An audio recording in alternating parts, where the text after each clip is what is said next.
In the 15 years or so since I became a fan of this franchise, there's one criticism that always echoes in the hall of Dragon Ball fandom.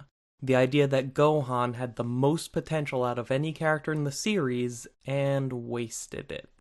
And it's no surprise. Dragon Ball puts a tremendous emphasis on power. It's the metric by which all characters are evaluated and the currency you spend to get things done. What's the sole reason the bad guys are a threat? They have more power than everyone else. Why do the humans become ineffectual? Well, they're not as powerful as everyone else. Who saves the day? The good guy who can muster up the most power.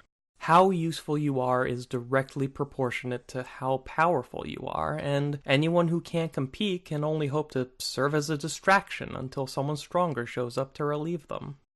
Enter Gohan, son of the franchise's main character, born with a power that can surpass his father's even as a little kid. Gohan spent several years receiving periodic bursts of intense training so he'd be able to harness that power and bring it out when the next big bad decides to show up. It was never really under optimal conditions, as each time they were trying to hurry up and turn Gohan into a warrior before time ran out, but he managed to rise to the occasion for the most part. Inexperience and nerves kept holding him back, but he eventually did the thing that everyone was waiting for. He surpassed his father. Gohan came into his own, mastered a power no one could even fathom, and defeated the threat that was deemed unbeatable. Earth had a new protector, and the series had a new protagonist. At least, that's what people thought would happen. After Gohan's climactic victory, the series jumps ahead about 7 years, and we find a very different Gohan waiting for us. He's grown up into something of a nerd back when that was still a bad thing to be.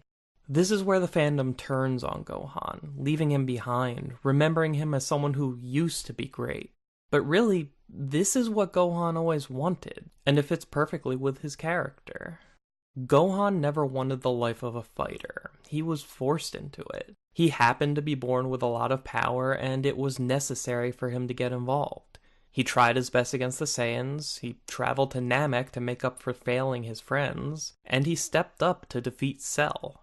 All the while, it was a sense of responsibility that kept him traveling down this path, not a desire to live his life this way. Even when he was sure he could beat Cell, Gohan tried to talk him down because he didn't want to fight.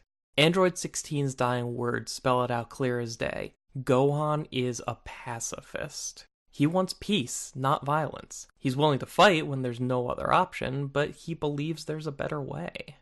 And after defeating Cell, the world had 7 years with no aliens or mad scientists coming to blow it all up. Gohan won peace for the Earth, and he thrived in it. Goku's life revolves around combat. If he's not fighting or training to fight, he's bored and miserable. But Gohan was able to get back to the life he always wanted to live. He trained his mind instead of his body, pursued a job and education, married the woman he loves, and had a daughter. Gohan didn't waste his potential. This is his potential. He's succeeded in an area that no other fighter in the show ever has before, having a perfectly normal, happy life. And he continues to have a positive impact on those around him. Gohan takes time out to mentor and train his younger brother in their father's absence. His wife, Videl, became a much more well-rounded person since they got together. Videl's dad, a world champion in the ring, was never happier than the day he became a grandfather. Gohan even continues to look out for the little guy by adopting a Super Sentai-inspired hero identity in some of the series' most misguided attempts at humor, and none of this is even counting the fact that he still manages to have an impact on the core narrative from the sidelines. In Dragon Ball Super, Trunks comes back from the future again. After trading one apocalypse for another and losing all of his loved ones in the process, Trunks doesn't know what to do anymore. But then he met up with Gohan, saw his life, how happy Gohan is, how good the peaceful world Gohan lives in is, and it lit a fire under Trunks. He understood for the first time just what kind of world his future could become if only he manages to succeed the way Gohan did against Cell, and it renews him to continue the fight. And despite all of this, Gohan is still willing to step up when there's no other choice. He helped fight when nobody else could stop Majin Buu and almost won. He stood against Frieza and his army when Goku and Vegeta were away from Earth. Like 16 said, sometimes you have to fight to protect what you hold dear, and few characters in the series understand that better than Gohan. He's built the most for himself, he has the most to lose, so he has the most to protect. So don't condemn Gohan for following his own path. Don't write him off for valuing peace and family over power. In a franchise that directly links the amount of power you have to how valuable you are, Gohan developed a different kind of strength, and it won him something more rewarding than any battlefield victory.